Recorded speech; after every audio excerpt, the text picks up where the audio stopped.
mirë të kemi përsëri dashur miq, live nga sheshi nga bulevardi Dëshmorët e Kombit. Jemi në studio me në një tjetër moment. Dje në fakt, ka qenë dita ndërkombëtare e shkencës, një ditë që kujton se kërkimi shkencor nuk është thjesht laborator dhe formula, në ato që kemi bërë në shkollë, por forcat që shtyn njerëzimin përpara nga udhëtimet, domethënë në hapësirë deri tek ajo që ne po prekim tash me dorë tek inteligjenca artificiale, që po ndryshon ndoshta edhe mënyrën se si ne mendojmë. Edhe pikërisht për të, ne kemi të ftuar në studio Mimoza Hafizin, astrofizikanen dhe pedagogen e dashur. Mirëmëngjes. Mirëmëngjes. Kënaqësi. Zysh Moza. Zysh Moza, se teksa diskutonim kemi Zysh Mozën nesër. Këtë po mendonim.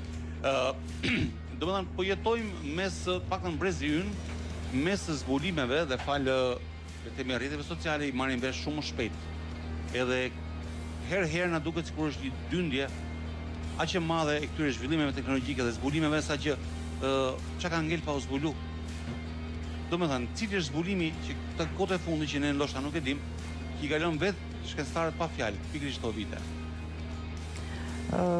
Së pari desha të them që ky ka qenë viti i teknologjisë kuantike, i shpallur viti botror i teknologjisë kuantike, dhe këtu në këtë zonë kemi zbulimet më spektakolare në këtë fushë, por nuk janë shumë popullore sepse mekanika kuantike ka të bëjë me mikrobotën edhe nuk është diçka që e ndeshim në jetën e përditshme, por është në gjithçka që përjetojmë jetën e përditshme. Për shembull, pak të shkencë nuk do të kishim mundësi as sot të lidheshim bashkë edhe as me publikun, sepse gjithçka, gjithë teknologjia është e mbështetur në këtë shkencë dhe kuantike. Dhe ky ka qenë viti i saj, sepse ishte 100 vjetori i themelimit të kësaj shkence, dhe pas 100 vjetësh, kjo shkencë ndonë se nuk është popullore, po them, dhe ndonë se është krejt kundër intuitës, sepse zbulimet e mikrobotës janë krejt ndryshe nga ato çfarë përjetojmë ne,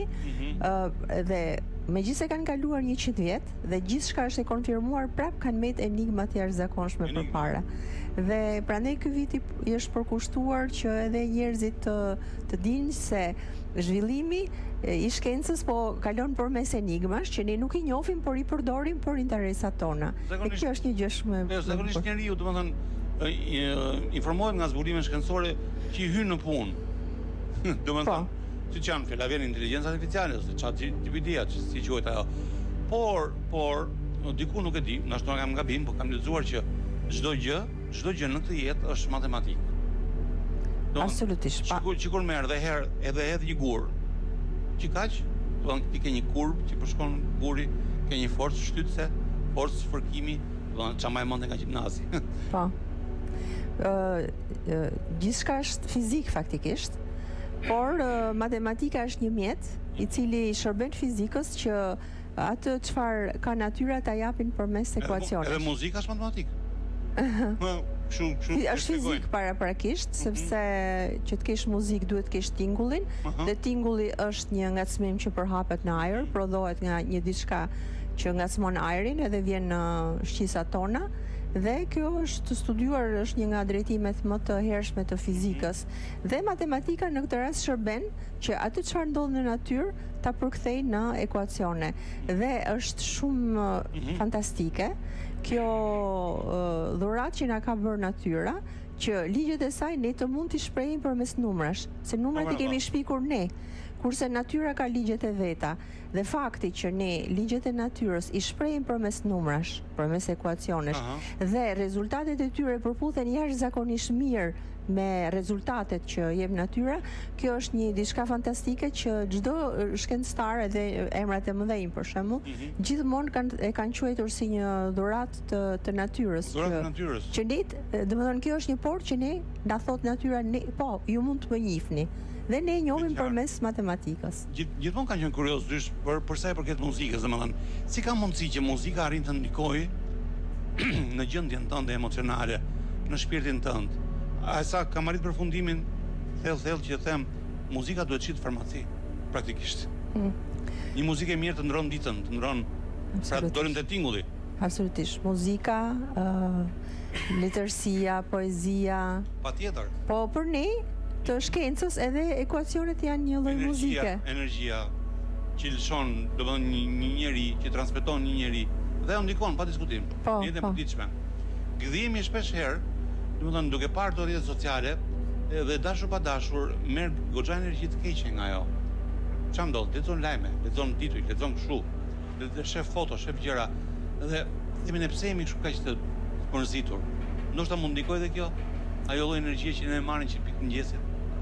Po. Duke parë budallë dhe budalliqesh. Pa dyshim, edhe më vjen keq që kjo rrjetet sociale, pra kjo mundësi e jashtëzakonshme. Jo vetëm ne. Po, e kam fjalën që kjo mundësi e jashtëzakonshme që teknologjia dhe shkenca i ka dhënë njerëzimit të komunikimi menjëhershëm edhe e drejta e fjalës së gjithë secilit që të dëgjohet prej të tjerëve, më vjen keq që nganjëherë po shërben që të kaloj mesazhi jo i vërtetë dhe mesazhi negativ. Por këtë do ta zgjidhë njerëzit vetë, këtë nuk mund ta zgjidhë shkenca. Pra njerëzit vetë do të arrijnë të selektojnë, do vi patjetër një moment që njerëzit do të arrijnë të selektojnë që përmes që ta bëjnë në ditën më të bukur të arrijnë të përzgjedhin mesazhet më të bukura, muzikën më të bukur. Para çfarë brezi bie tjetër. Jo. Në fakt njerëzimi ka pas sfida për herë, po të marrim historinë qysh në fillim, edhe gjithmonë ka zgjedhur rrugën pozitive, sepse ka qenë rruga mjetesës së tij. Kështu që unë besoj kjo ishte një bombë, jemi shumë herët për të thënë se çfarë do ndodh, por duke parë historinë mijëravjeçare të njerëzimit, unë besoj, gjithë besojmë se patjetër do gjendet rruga më e mirë për të përfituar nga kjo mundësi që na është dhënë, po për të përfituar pozitivisht, jo negativisht. Pa diskutim. Tani, çfarë zbulimi të fundit në fizik pritet ndryshojë jetën tonë të përditshme në vitet që vinë?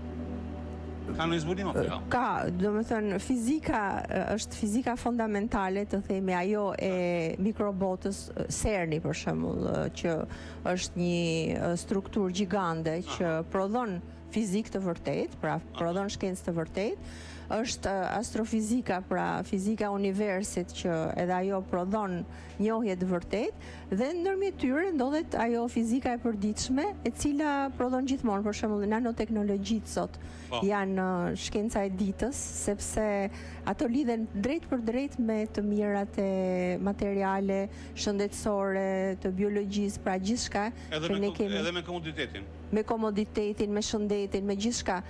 Këto përfitojnë nga fizika fundamentale, sepse nuk mund të zhvillohen pa fizikën fundamentale, por pastaj ato zhvillohen në mënyrën e tyre, në dobi njerëz. A ka një eksperiment që edhe vetë fizikantët nuk e kuptojnë plotësisht pse funksionon?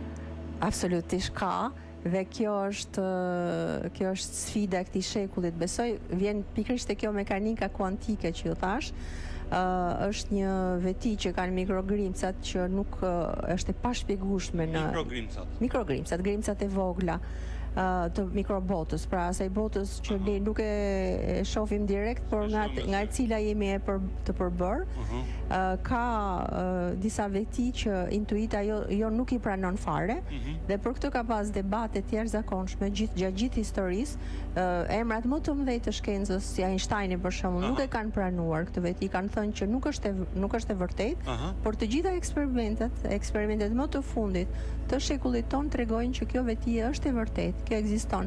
Dhe ne duhet të kuptojmë diçka, që ne jemi një qenie, truri jonë është një organ i cili është adaptuar në makrobotën, pra në botën e përmasave që ne shohim, të metrit, sekondës, dhe duhet pranojmë që nuk është faji mikrobotës që nuk e kuptojmë, por është faji i jonë që ne jemi formuar në një botë tjetër.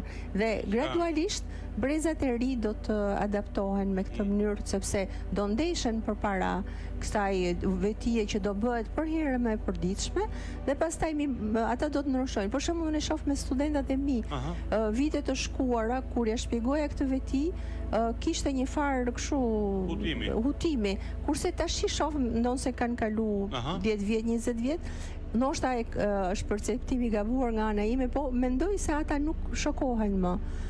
Sepse nuk shokohen më nga disa gjëra që brezat e kaluar shokohen. Dhe informacioni ndoshta është më i bollshëm tani. Po, lexoj kudo. Por rritet një brez që domethënë e quajnë këtë normale që njeriu ka shkuar në hënë. Ndërsa një brez përpara, wow, ishte wow.